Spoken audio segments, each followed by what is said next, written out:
Hi, everybody. I'm Brittany Lewis, a breaking news reporter here at Forbes. Joining me now is my Forbes colleague, staff writer John Hyatt. John, thanks so much for joining me. Good to be here, Brittany. Looking at the past 3 months of Trump round 2, there are really 2 pillars that are defining President Trump's second term: tariffs and Elon Musk.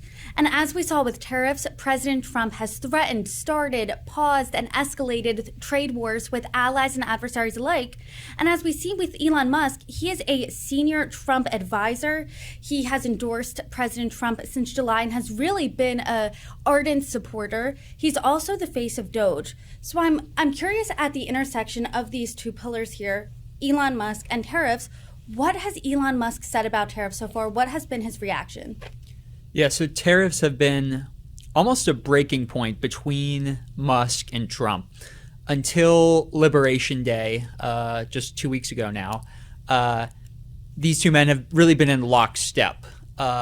Musk has been supporting Trump and his administration's slew of executive orders and initiatives at every step, while Trump has been supporting Elon Musk's controversial Doge efforts. But with the Liberation Day tariffs and the ensuing market chaos, we have seen a sort of break between Trump and Musk, which has been sort of playing out on X, Musk's social media platform, as well as between an ongoing spat between Musk and one of Trump's critical trade advisors, Peter Navarro. And so it's been really interesting to play out, and there's a lot at stake for Musk. The tariff back and forth was really the first time we saw Elon Musk not publicly in lockstep with President Trump. And this really came to a head after President Trump's top White House trade advisor, Peter Navarro, made some comments about Elon Musk. He said this: Elon's not a car manufacturer, he's a car assembler in many cases. Elon Musk really took offense to that. He called Peter Navarro a moron and things that are worse I'm not going to say here.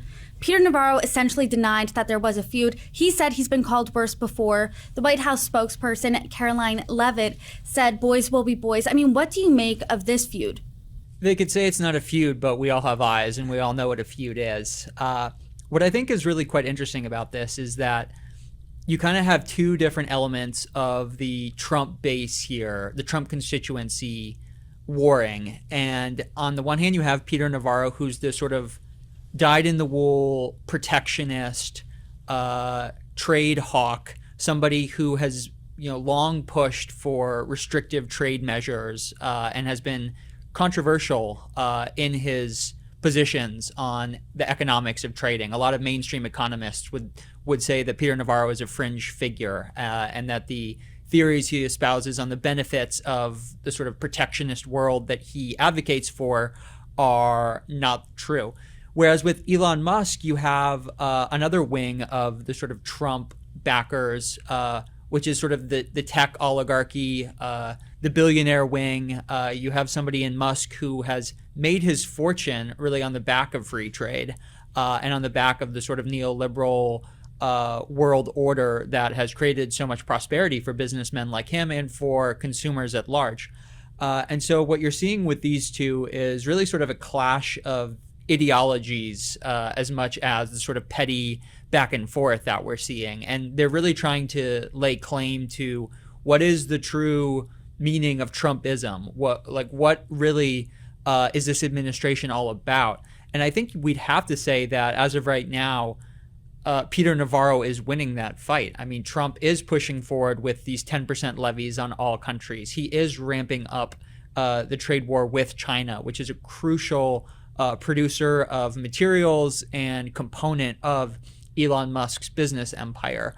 So, as of right now, you'd have to say that Musk is on the outside looking in when it comes to the Trump administration's trade policies. And that's not a place he's been in the past few months, really, on the outside looking in. As we know, we work at Forbes, money does talk. And perhaps that's the reason why Elon Musk doesn't like these tariffs. Ever since Liberation Day, when President Trump unveiled the sweeping trade policy and the tariffs, stocks tumbled, global markets lost trillions. We saw at one point Donald Trump himself lost $500 million in his net worth. How has the tariff policy impacted Elon Musk's fortune? Well, it's hurt Tesla's stock price. We saw Tesla's stock price go down in the days after the Liberation Day announcements by, I think it was upwards of 20%. And it wasn't alone. I mean, any large multinational company with exposure to the global economy, which is all of them, they all saw their stocks hit after Liberation Day. And what was interesting is that in those immediate few days, Musk wasn't saying anything. He continued on X as normal, tweeting out criticisms of Chuck Schumer, retweeting fanboys of his, talking about Starlink, that's SpaceX's internet satellite business. But a couple days later, he started to make his voice heard. He was tweeting out a video of economist Milton Friedman extolling the benefits of free trade. He commenced his spat with Peter Navarro. He started to articulate his own sort of vision for what the Trump administration's trade policies should be. And he wasn't alone, of course. Other business figures, bankers like Jamie Dimon, were also voicing their concern about the direction in which Trump was taking the global economy and, of course, the U.S. economy. And so what we saw last week was, Trump instituted the sort of 90-day pause on tariffs against all the other countries, excluding China, except for those 10% levies. And we did see a recovery in the stock price of Tesla, as well as other stocks. In my conversations with a lot of economists, a lot of strategists, they all say tariffs are a tax on the American consumer. I'm curious how tariffs are impacting Elon Musk's company specifically, so I do want to start with Tesla. In my conversation with Alan Owensman, who is one of our Forbes colleagues, he's reported things are bad at Tesla, they're about to get worse, and that's for a host of different reasons. Lackluster Cybertruck sales in Q1, other viable competitors. Elon Musk also has a branding problem. Mm-hmm. Another layer are the auto tariffs. And we know that Tesla isn't going to be hit as hard as other automakers because the cars are more American made. But how specifically are the tariffs impacting Tesla? Well, one really interesting element of this is that Tesla is, of course, America's largest producer of EVs, electric vehicles. And EVs require certain types of rare earth minerals and magnets to power their engines, their electric engines. And those rare earth materials are almost exclusively mined and refined in China. And this presents a major obstacle for Tesla's business. If they cannot continue to import these magnets from Chinese refiners at reasonable prices, then that will absolutely crimp Tesla's margins, which could provide further downward pressure on the stock and expose the company to more negative investor sentiment. And what's really critical for Tesla is that it be able to continue to gain access to these critical rare earth materials.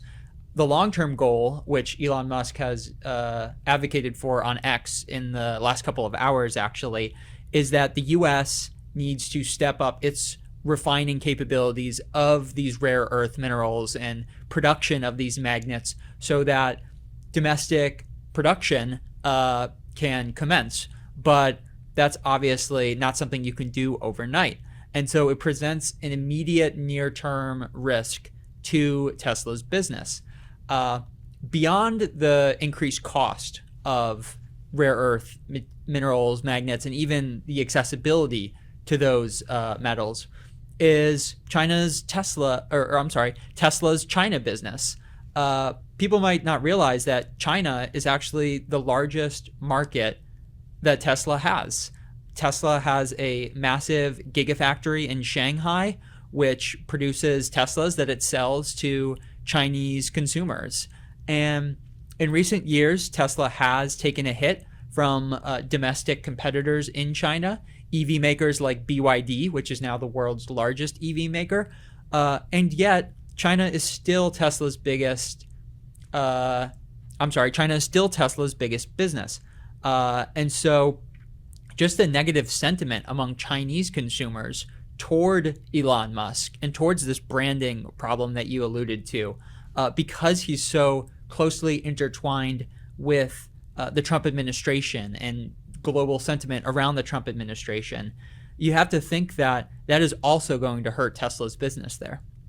Now I want to move on because we know, as you're saying, that Tesla already had some problems. The tariffs aren't really doing anything to help that. Another company that Elon Musk really is the face of could have another branding problem is SpaceX. So how are the tariffs impacting that company, and what is that doing to Elon Musk's stake? Yeah.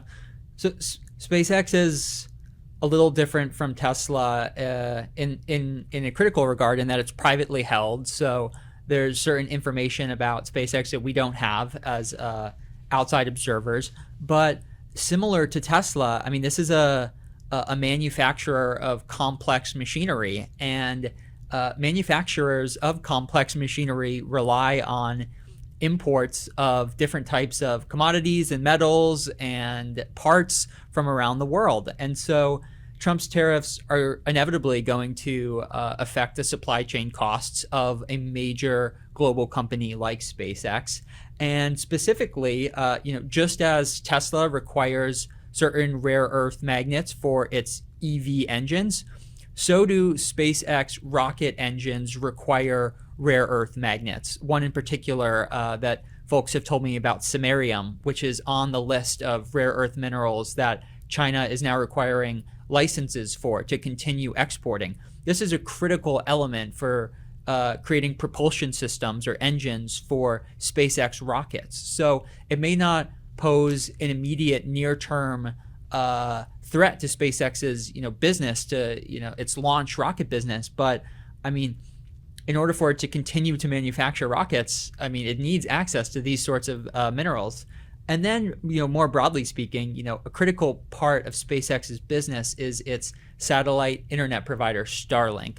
And so Starlink accounts for about 2/3 of SpaceX's revenue. This is a company that has launched thousands of satellites into the sky that provide broadband internet access. And it's become a major player in the satellite internet business, probably the major player globally. But similar to Tesla, Starlink and SpaceX are so closely associated with the brand and image of their controlling shareholder, Elon Musk, that it faces reputational risks. And we've already seen the province of Ontario, Canada, canceled about $70 million contract it had with Starlink because of the escalating tit-for-tat tariffs between the U.S. and Canada. We saw Italian officials table talks of a $1.5 billion deal for Starlink to oversee defense communication systems because of increasing backlash to Musk and the Trump administration. And so, for Starlink to continue to grow its business, it's seeking those contracts with international entities. And in a Trump 2.0 world where the U.S. is so combative and where alliances are fracturing, and in which Musk is so closely associated with the fracturing of that order, it does pose a risk for Starlink, because how will it sign up new international clients if those clients view the U.S., view Trump, and view Musk unfavorably? John, as we sit here right now, President Trump has largely paused the reciprocal tariffs, but there's still a baseline tariff. There's still that ratcheted up tariff on China, that tit for tat, and tariffs are the highest we've ever seen since pre-Great Depression levels. Have we seen Elon Musk's net worth bounce back at all from this pause? What does that look like right now? Right now, he's at about $370 billion, so he's still comfortably the world's richest person. Tesla's stock price has been interesting because if you look at it year to date, it is down about 30%. So it has taken a major hit over the last 3 months. However, if you compare it to a year ago, Tesla's stock price is still up. If you compare it to just after Liberation Day, it's up from then too. And so, we have to kind of bear in mind that, Tesla's valuation was already extraordinary and some would argue inflated before Trump won re-election. And, following Trump's election, Tesla's stock soared 90%. It was, there was an exuberance that was probably irrational. And so even though we've seen a climb down in Tesla stock, which is one of the key sources of Elon Musk's fortune, it's still extraordinarily high for an automaker of its size. In the case of SpaceX, SpaceX is privately held, but we do see on secondary markets that the share price has dipped a little bit over recent weeks, but it still is holding fairly steady around the $350 billion valuation mark. So, SpaceX is still a solid source of Elon Musk's fortune, and it's actually now the largest source of his fortune. But one thing that has offset the decline in Tesla's share price since January is the comeback in X, formerly Twitter. And so following Trump's election in November, we've seen quite the extraordinary comeback for X. And I really want to talk about that because Elon Musk, despite what we're seeing at Tesla and SpaceX, he's still comfortably the richest person in the world, according to Forbes. And there is a glimmer of good news to his bottom line. You're reporting on this merger between xAI, Elon Musk's AI startup company, and X. So talk to us about the deal. Yeah, so this is a really unprecedented deal in some ways, and it really got lost in the news of tariffs and the general craziness of the Trump administration. But at the beginning of April, Musk announced on X, naturally, that he had completed a merger between X, so the social media company we all know as Twitter, and xAI, the startup, the AI startup, the OpenAI competitor that he had just launched a few years earlier. And so in this merger, it was a $113 billion merger, net of debt. And so that deal values xAI, the AI startup, at $80 billion, which is $30 billion higher than the valuation at which it last raised outside funding. So that's an extraordinary $30 billion increase from just a couple months ago when it last raised in November. And then X. And so with X, the new valuation is $45 billion. That's inclusive of debt. So $12 billion in debt takes it down to $33 billion. But that's just a hair more than the valuation at which Elon Musk took it private in 2022. And the reason I say this is such a great comeback for X is because just as recently as end of last year, investors in X, companies like Fidelity, were marking their equity valuation at around the $10 billion mark. So an extraordinary 70% plus haircut that they had assigned the value of X. This was with good reason. It's because, following Elon Musk's takeover, he completely remade the site in his own image. So he, started telling advertisers to go F themselves, as we all remember. He fired 75% of the staff. He took away a lot of the guardrails and content moderation features that have been built up over years. And so we saw that big exodus of blue chip, big advertisers, and that really hit X's revenue. So financials reported in the Wall Street Journal and elsewhere show that last year X's revenue was about 2.7 billion, down from over 5 billion in 2021, the last year before Musk's takeover. However, adjusted earnings before interest, taxes, and other expenses, EBITDA, had bumped up a lot. So previously in 2021, EBITDA had been about 680 million.